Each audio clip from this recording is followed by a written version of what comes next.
Avec ses 350 km d'itinéraires répertoriés sur ces 4 communes, la CC3V a décidé de positionner la randonnée pédestre comme un atout majeur.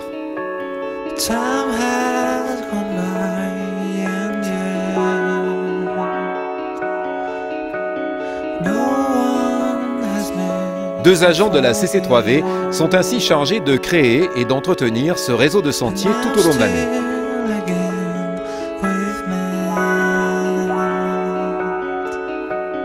La première randonnée des Trois-Vallées s'est déroulée les 9 et 10 octobre 2004. Et pour un coup d'essai, ce fut un coup de maître, puisque 600 personnes se sont retrouvées afin de parcourir l'un des 21 itinéraires proposés par les associations de randonnée locales.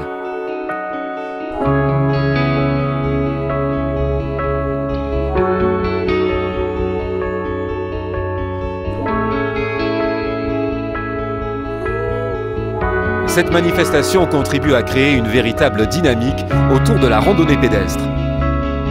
C'est un moyen formidable pour mettre en valeur les atouts, l'image touristique du pays dignois et ainsi positionner qualité de vie et patrimoine naturel comme facteur de développement touristique durable.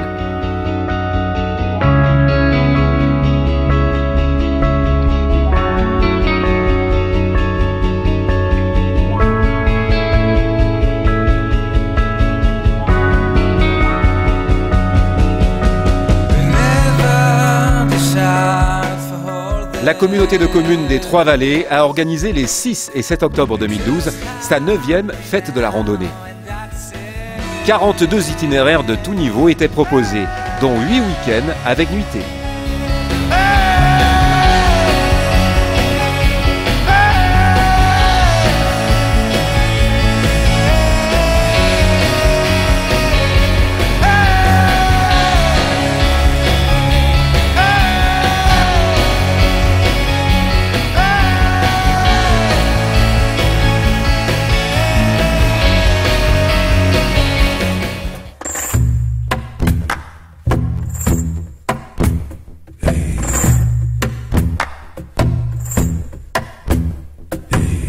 It was a yellow Pocahontas. It was a yellow Pocahontas.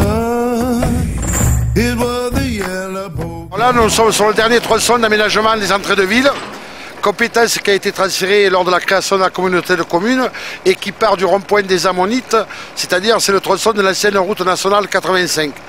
On a réalisé plusieurs tronçons et cette année, donc c'est le dernier tronçon du rond-point du 11 novembre, de rond-point de la gare jusqu'au rond-point des Insurgés à l'entrée du pont de Digne.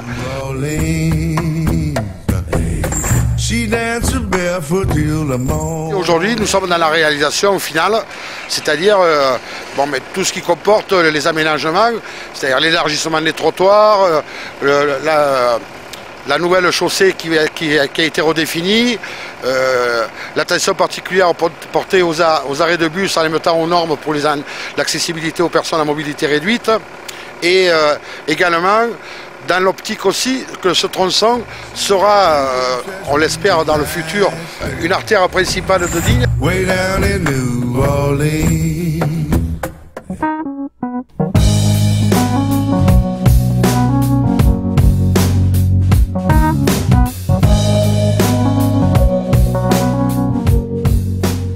Vous savez que bien souvent le provisoire c'est quelque chose qui dure et en fait cette école des beaux-arts, l'ancienne école des beaux-arts, là où elle était située, est restée quand même de longues années dans un lieu à la fois privilégié qui était le centre-ville incontestablement, mais dans des bâtiments très usés, très vétustes, voire dans des préfabriqués. Donc il était temps de se projeter vers un autre lieu. Et entre l'intention, le désir et la réalité, il y a toujours de l'eau qui coule dans la Bléone, du temps qui passe. Et la décision politique, elle a fini par venir en mars 2008, même si c'était une décision, enfin une envie politique bien plus ancienne. Donc on a finalement mûri petit à petit le projet entre mars 2008, vous voyez, et septembre 2012, 4 ans de gestation, de réflexion et puis après de décision qui nous permettent aujourd'hui de nous installer dans des locaux absolument, je dirais, somptueux par rapport à d'où l'on vient, d'une part, mais réellement dans un environnement aussi, vous pouvez vous le voir vous-même à travers les prises de vue que vous avez peut-être pu faire, lumineux, aéré, je dirais aussi aérien, qui met en valeur à la fois la Provence et la montagne, de quoi inspirer très largement nos artistes. Donc elle est à la fois à mi-chemin entre l'entrée de la ville et la sortie de la ville, ça c'est la première donne. Deuxième node également, c'est un peu le centre de gravité de la ville, parce qu'on peut dire que la moitié de la population est d'un côté et la moitié de l'autre population est de l'autre côté, si on raisonne au niveau de la ville, évidemment, puisque c'est quand même une réalisation intercommunale, donc qui va attirer des élèves venant à la fois des territoires qui font partie de la communauté de communes, d'une part, mais également 35% des élèves qui viennent de l'extérieur de notre territoire. Donc elle est positionnée remarquablement, je dirais, au centre de gravité, au centre de vie de la commune. Billy's leaving today, don't know where he's going. Hold his head in disgrace, he can't escape the truth. He knows the price that he's paid, he admits that it's too late to admit that he's afraid. Tomorrow comes, sorrow becomes his soulmate. The damage is done, the prodigal son is too late. Oh, doors closed, but he's always open to relive time in his mind. Oh, Billy.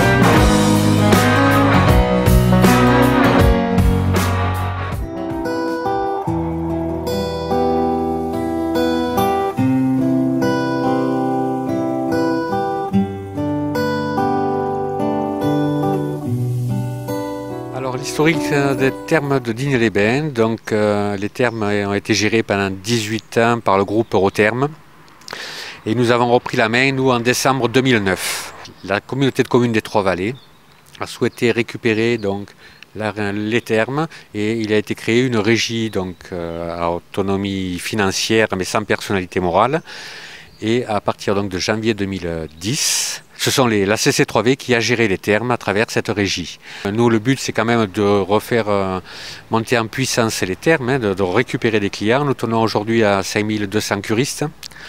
Bon, l'avantage, c'est que dans cette première partie, on a arrêté effectivement la chute qui durait depuis des années. On est arrivé à maintenir aujourd'hui la clientèle de 5200 curistes. Et maintenant, la deuxième phase, ça va être effectivement de se donner les moyens d'arriver à remonter en puissance. Il y a eu à Digne jusqu'à pratiquement 9000 curistes, à la bonne époque bien entendu, à l'époque où tout le monde pouvait faire sa cure en agrément comme un soin. Aujourd'hui c'est plus du tout le cas. Aujourd'hui il y a 550 000 curistes en France, soyons clairs, et aujourd'hui si on gagne un curiste c'est qu'on l'a arraché à quelqu'un d'autre. Donc il y a quand même tout un côté commercial. Alors c'est vrai qu'on se donne la peine depuis que nous avons repris les rênes de faire une très grosse campagne de communication. Mais bon, ce n'est pas du jour au lendemain qu'on peut effectivement inverser une tendance à ce niveau-là. Donc le thermalisme, ce sont nos 5200 curistes, rhumatologie et affection des voies respiratoires. Une cure thermale, c'est 3 semaines. C'est un moment privilégié pour les personnes qui ont besoin de s'occuper d'eux pour se soigner, parce qu'une cure thermale, c'est avant tout pour se soigner, c'est pas un amusement du tout.